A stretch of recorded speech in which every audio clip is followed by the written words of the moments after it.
এক ছিল বনে এক বোকা কুমির, তার নাম ছিল কমু। কমু খুব বড়, কিন্তু বড্ড সরল। কেউ কিছু বললেই সে বিশ্বাস করে ফেলত। অন্যদিকে এক ছোট্ট ছেলে ছিল গ্রামের পাশের বাড়ি, তার নাম পিয়াল। পিয়াল ছিল খুব চতুর আর দয়ালু। একদিন কমু কুমির হঠাৎ নদীর ধারে এসে খাবার খুঁজতে থাকে। অনেকক্ষণ খুঁজেও কিছু পায় না।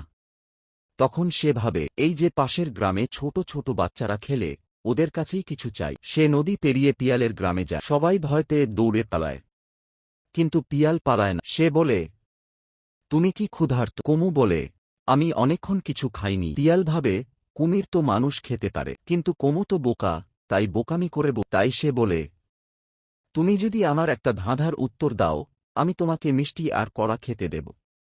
কমু খুশি হয়ে রাজি হয়। ধাঁধা: দিনে আসে, রাতে যায়, আলো দেয়, ছায়া পায়, কে সে ভাই?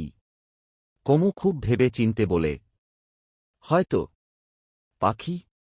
পিয়াল হেসে ফেলে, না না, উত্তর হল সূর্য। কুমির লজ্জা পায়।